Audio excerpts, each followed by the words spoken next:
You've already seen this number of 60% here coming from Sales Benchmark Index and how your buyer's emotional mind is often working against you. Here's another significant number here. This one comes from Serious Decisions. And this one is talking about online content. After all your marketing people and even some of your salespeople, I'm sure, will be publishing information online to try and influence your buyers. And what they've established is that most of this online content, perhaps 70%, well actually 70%, is being ignored.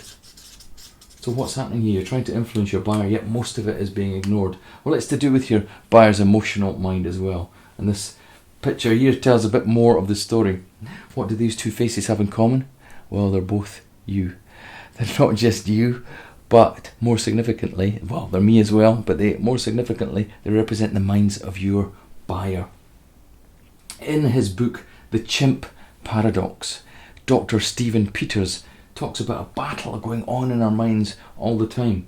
A battle between our emotional mind and our rational mind. And he represents the emotional mind with this chimp here, because it is just like a naughty chimp inside our heads. And he represents the rational mind with this picture of a human. And what he established was, first of all, that the chimp is very, very powerful, much more powerful than the human, at least 5 times more powerful than the human. And you will have felt this power. The last time you were driving along and someone cut up in front of you and you wanted to get after them, you had a real urge to get after them, that was your chimp in action.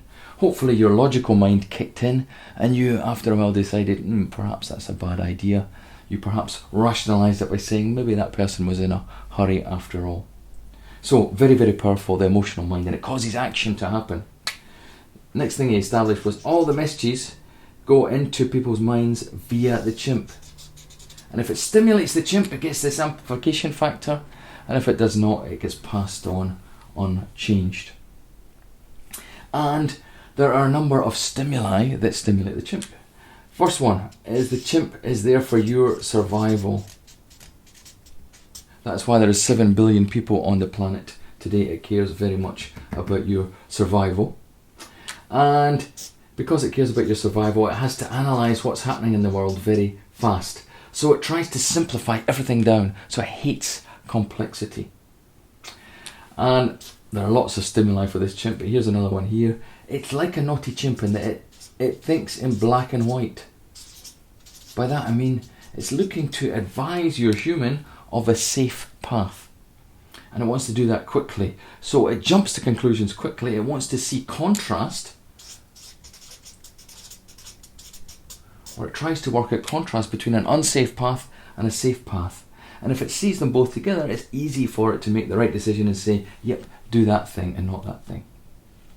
And the reason most of this content is ignored here is because it's just not relevant. This chimp here is very, very selfish. It cares about itself. And most of this content here talks about how great people's products are and all the benefits and things like that. And that is why it is ignored most of the time. And in fact, most of the messaging that's written down and published, and most of the messaging that actually takes place in conversations between sellers and buyers, tries to appeal to this logical mind here. Talks about ROI, talks about benefits. But you've already seen that logical mind is not nearly as powerful as this mind here. And that's what most of sellers do. And your buyer is bombarded with kind of selling information every single day that tries to appeal to this logical mind. Buy this and you'll save lots of money. And these messages just blend into the background because there's, first of all, thousands of them, and they don't get any amplification factor. But imagine if all of your organization understood this model and knew how they could stimulate your buyer's chimp.